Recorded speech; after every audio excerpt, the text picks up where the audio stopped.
Well, hello everyone. Today we're going to be looking at the features of our latest point release, Liberty version 5 build 8.34. This release has loads of new functionality for both search, also known as OPAC, and the staff side, especially around circulation. So let's get started. One of the most significant enhancements of the release is the ability to add custom searches into your OPAC. So I doubt you've ever seen recent publications. These are custom searches, and I'll show you how they work. So let me just do a search, just a basic search, and you'll see that I get about a dozen results. If I change it from basic search, you see my customized searches are here, to the recent publication search, this then reduces to 2 results. So how does this work? Here's the new area where you can manage your custom searches. You can add new ones here. I'll show you the one that I've already created. And this may look familiar to you. It is, in essence, your advanced search tab. So to create a custom search, all you have to do is give it a name, describe it a bit, decide what the rules are. In my case, I've said by year, and then save it, and then it will appear here. Or if you are using the original interface, it will be in the drop-down list of different kinds of searches. Additionally, if you want this to be your default search in the same way that some of you are using, for example, advanced or federated search as the default, because you could have many custom searches, you just need to give Liberty a little help. So there are actually a couple of parameters. 3336 is where you say which of these reports is the primary custom report, and then you can default new borrowers to it. You can globally change existing borrowers, and individual borrowers can come here in My Details and choose Custom Search, and you will have already designated that. So that's the biggest change, but we've done some others too. So let's go back and do a search again. Let's just do this same one, but as a basic search to get more. So the next thing that I want to show you is the export. So if I wanted to export citations for these 12 records, some of these are old friends and some are new. So BibTeX, Mendeley, and Zotero, if I've said those correctly, they all produce download files, I won't even show you, that are compatible with this software. But these other 2 new ones, such as Harvard and APA, they actually produce citations in text on the screen. So for example, this resource, which is right here, you can tell it's formatted for a monograph, and this first one here is clearly a website. So I'll show you in a minute some things you can do on the staff side to make that happen in the best way, but these are some new exports that are available. Changes to hover. Last release, we included the ability to click and make this hover screen stick, but it wasn't very obvious, so now we've actually added the pin, and so you can go off of the hover, and until you click somewhere else, it won't change. In the detailed view, you can see that if you have a URL field, not the related URL, you get a very strong button now. This is the default, and if you don't like this button text, you can use translations to change it. I'll show you another one in a minute. I also wanted to mention back at Hover again that we've added in the Access Credentials field. That's the field where you can put for whichever categories of users you give the privilege to see the field, things like passwords, etc. And we've added it into the Hover view because some of you need it there. Let's go and look at the detail of this record, and you'll see that that big web address is now click here to access all full rows theses. This is because we provide the ability when you're cataloging to add what's known as a mask or a display text, and that will also appear in the big button. And finally, anytime you're at a detailed display, you now have a copy URL, which is the permalink for this record, and you can reference that in an email or on another web page, wherever you would need to use that. Now let's go off and look at some other changes to the home page. For those of you who have used RSS feeds, this is an RSS from elsewhere brought into Liberty. It was broken. We were dependent on third parties. It no longer supported the services. And now we've built our own, so please put it back. It's a wonderful category of information box. And with Liberty Link, there's a new option that will allow you to retain the QR code even when you log out and are anonymous. Previously, you would always then just see the Liberty Link logo. The QR code is used by the setup of the free mobile app so that you're pointed to the correct Liberty, and in this case, you would be logged in as this person, but if you decide to use it anonymously, you would use the app to search anonymously in the same way you search Liberty anonymously. So that new parameter is 8103, where you would say you prefer a QR code for anonymous searching. All right, lots to see, so let's go off to the staff side, and we're going to start with cataloging. So the first place I want to go is actually to resources. And there's a new search available.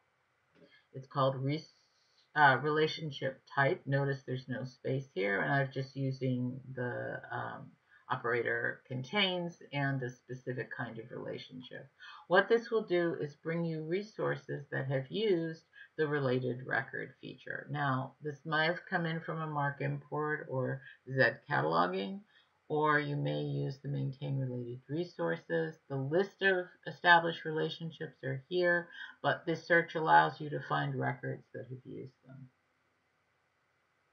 In Z cataloging, there's a new parameter, 2510, that allows you to say which of these three default instead of always being ISBN. That access credentials that I talked about before are now added into interim records, so that if at the point of order you know the access credentials, you can add them in and get them into the catalog at a later time. I also showed you when I did the exports that Liberty seemed to understand different kinds of materials, and given that we give you the ability to create bib types of various names and behavior, what we've done is we've added a new field which is called reference type. It only has a limited number of options which we provide so that we know if we're taking data from this particular bib type, the way in which you expect it to act. So sort of obvious monograph and book, but some that you may have created perhaps a bit less obvious. If you're not doing citations, or we also use it when we export data into MARC, don't be concerned about it, and I think you'll find the defaults on all the standard bib types are what they should be. And speaking of MARC, if you do import data and you have used the 247 tag, it will now populate the former title field in Liberty. And if you export into MARC from your Liberty resource record, you now have a choice to either continue to take your former title data and put it in the 780 field, or you can flip it to the new 247 in the new parameter 6146. I've been mentioning parameters a lot, so I want to take this opportunity to show you how we've enhanced the interface.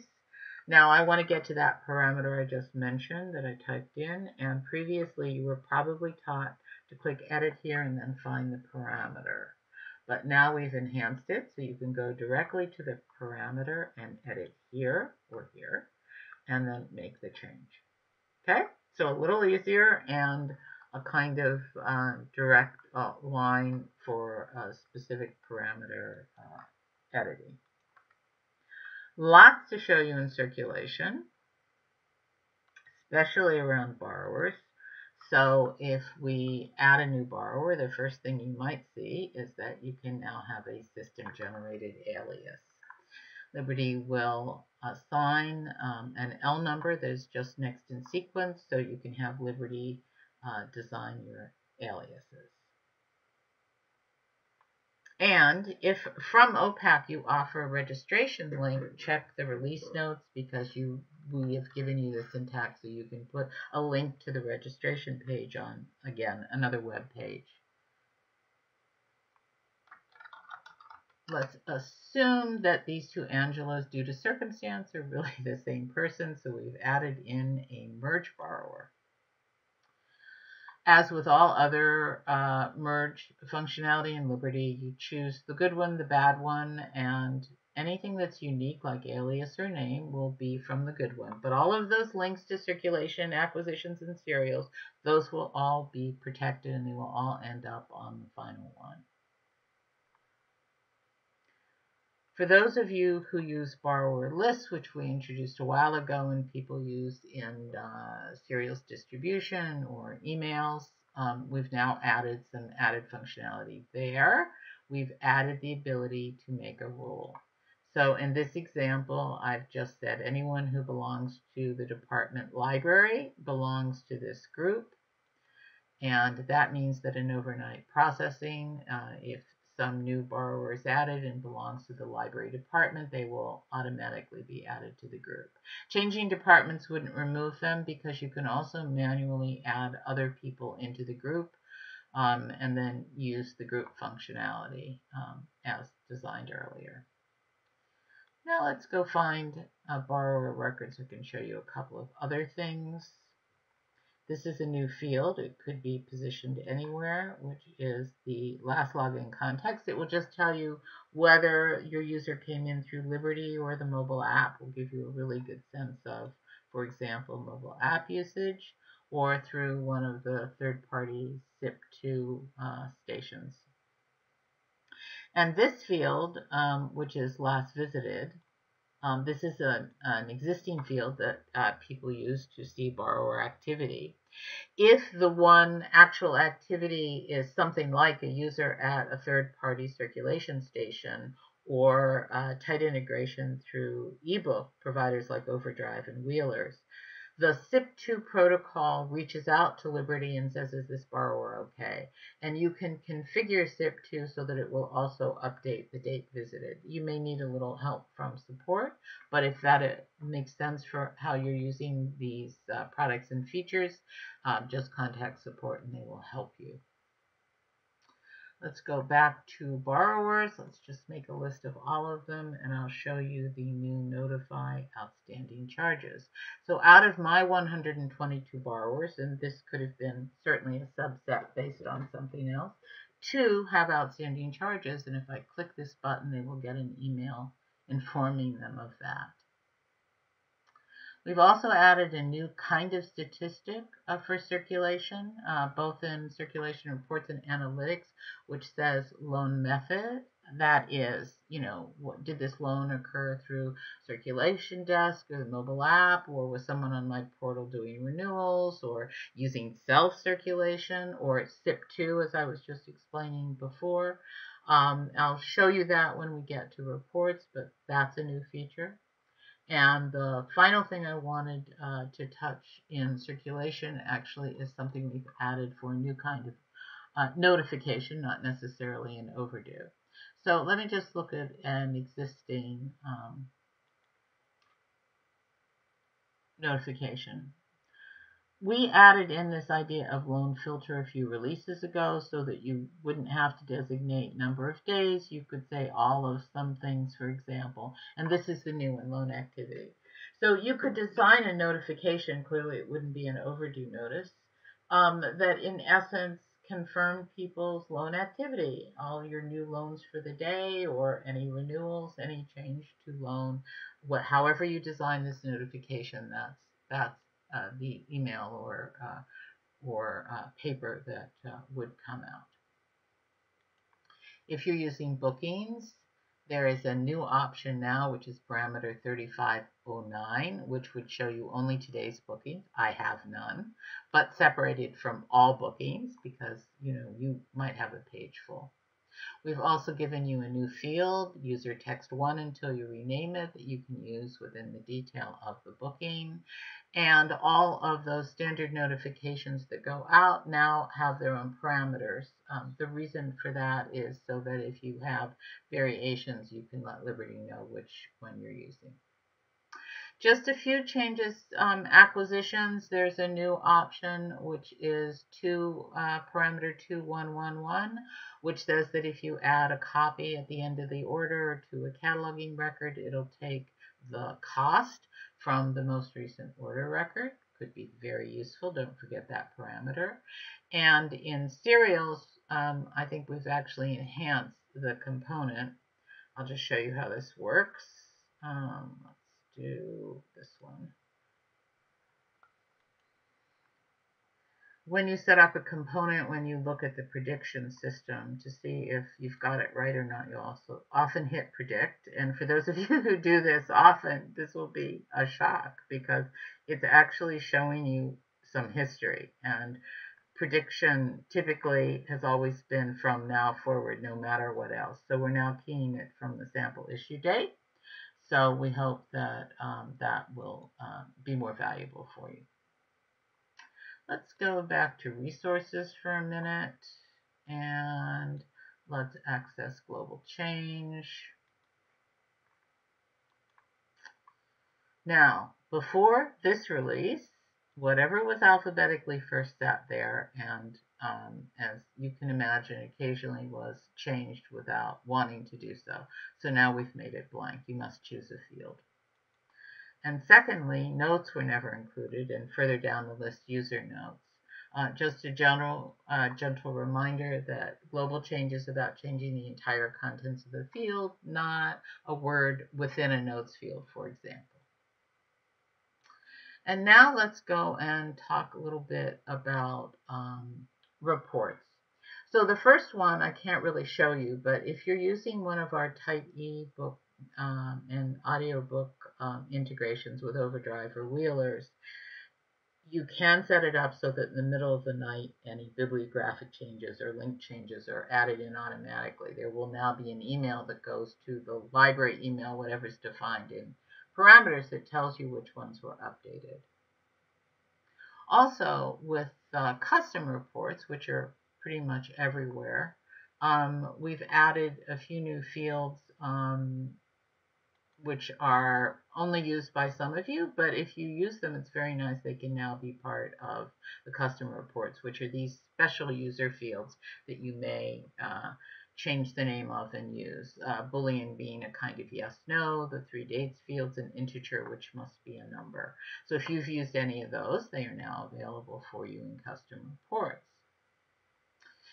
In the circulation reports, especially for the search or OPAC statistics, for a long time we've had the failed searches report, and later we added who searched, and now we've given you a report for who searched failed searches. In other words, who's failing how, which would give you an opportunity if users are logged in for you to be able to tell if someone's not searching appropriate things in Liberty or having some other problem. You may be able to assist them. And the new loan method that I talked about earlier, you will see that here under loan method. This is new, and you could do the statistical report. You could do it in Excel. And I'm going to backdate this so that I can show you something.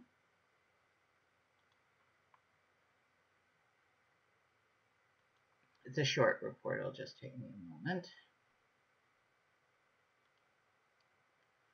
So in this report, you'll see that there were 2 circulation desk activities and 2 mobile app activities and a bunch of unknowns. Anything that occurred before your Liberty went up on 8/34 is going to be logged as an unknown method of loan. Anything you do after that would be set out in those ways I mentioned earlier, like Liberty self-circ, third-party circulation station, mobile app circulation desk, or portal, personal portal renewals. This number, I believe, represents clickouts and opening of documents, so they aren't actually circulation activities, which would turn up in this way. And I'll just remind you that also here in your analytical reports, under loans, you will also see this new loan method, and you can then do the same kind of little spreadsheets or charts and graphs and exports. So, lots of new functionality. We hope you and your users will get great benefit and value from them, and thank you for your attention today.